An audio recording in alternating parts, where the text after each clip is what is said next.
मुंबई शहर में एक चोर घुस आया था। चोर जिस घर में चोरी करता था, पहले उस घर के मकान मालिक को कॉल करता था और उससे बताता था कि मैं आज तुम्हारे घर चोरी करने वाला हूँ, रोक सको तो रोक लो। पहले उसने सोनल के घर पर चोरी की, फिर सपना के घर पर चोरी करने के बाद सुमित के घर पर चोरी करता है। फिर चोर ने निक, सोफिया और रोहन को कॉल किया और तीनों को कहा मैं अगली चोरी तुम्हारे घर पर करूंगा। दोस्तों, क्या आप बता सकते हो चोर निक, सोफिया और रोहन में से किसके घर अगली चोरी करने वाला है?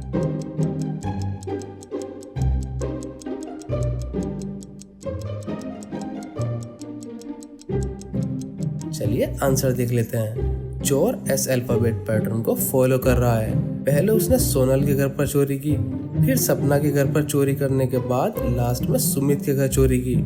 चोर अब सोफिया के घर चोरी करेगा। सोफिया ये सब समझ जाती है कि अगली चोरी मेरे यहाँ होने वाली है।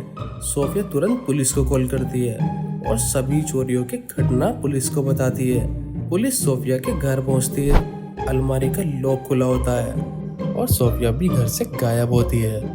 पुलिस को कुछ समझ नहीं आता और डिटेक्टिव चार्ली को बुलाते हैं। चार्ली पूरे घर की छानबीन करता है। उसे अलमारी पर कुछ उंगलियों के निशान मिलते हैं। वो तुरंत फिंगरप्रिंट मैच करने के लिए लैब भेज देता है और पूरे घर को अच्छे से देखता है। दरवाजे पर जूते के निशान होते हैं और खिड़की भी टूटी हुई होती है और दरवाजा भी अंदर से लॉक होता है। चार्ली मेड और गार्ड से पूछताछ करता है।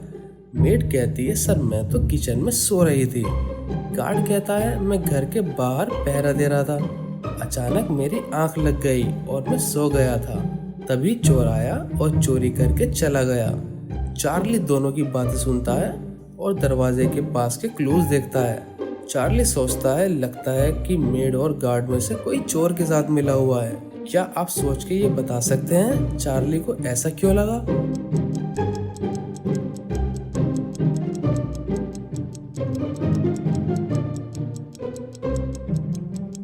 कांच के टुकड़े फुट स्टेप के ऊपर हैं, मतलब पहले कोई अंदर आया बिना कांच तोड़े, फिर जाते टाइम बाहर से कांच तोड़ देता है, ये दिखाने के लिए जिससे ऐसा लगे कि कोई कांच तोड़ के अंदर आया था।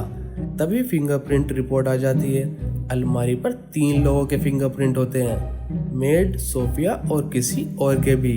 पिछले वाले गेट पर भी मेड के फिंगरप्रिंट मिलते हैं। तभी गार्ड बोलता है पकड़ लो इसे, इसने ही चोर की मदद की है, इसे पता है कि चोर कौन है। चार्ली कहता है मेड ने चोर की मदद नहीं की। चार्ली को ऐसा क्यों लगा? क्या आप बता सकते हैं?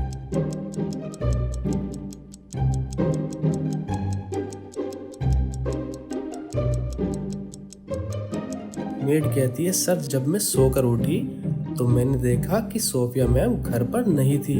खिड़की का कांच भी टूटा था और दरवाजा भी खुला था। मैं डर गई और दरवाजे को बंद कर दिया। तभी मेरे फिंगरप्रिंट पीछे के दरवाजे पर आ गए। चार्ली कहता है ये तो मैं पहले ही समझ गया था कि ऐसा ही हुआ होगा। अब सवाल ये है कि चोरी किसने की?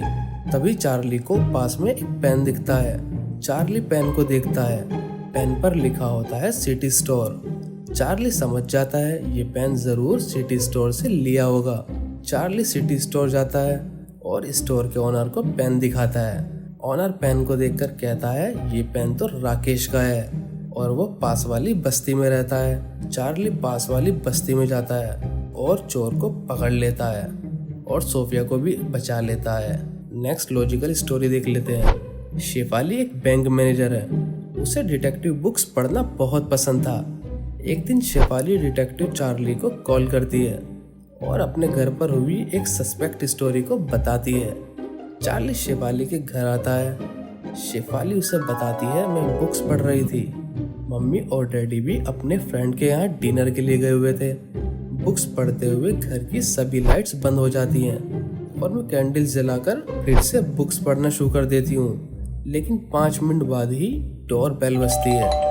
जैसे ही मैंने दरवाजा खोला, मास्क लगाए एक चोर ने मेरे सर पर डंडा मारा और मैं बेहोश हो गई और चोर ने सारे पैसे चुरा लिए। लेकिन चार्ली समझ जाता है शेफाली झूठ बोल रही है, पर उसे कैसे पता चला? क्या आपने नोटिस किया? अगर आपने शेफाली का झूठ पकड़ा तो जल्दी से बताइए।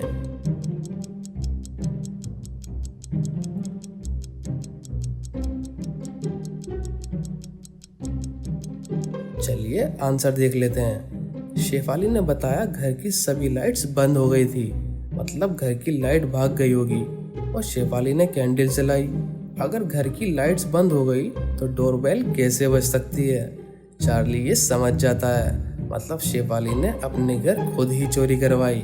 तो गाइज ये था कुछ डिटेक्टिव लॉजिकल स्टोरीज जो आपको शायद पसंद आए होंगे।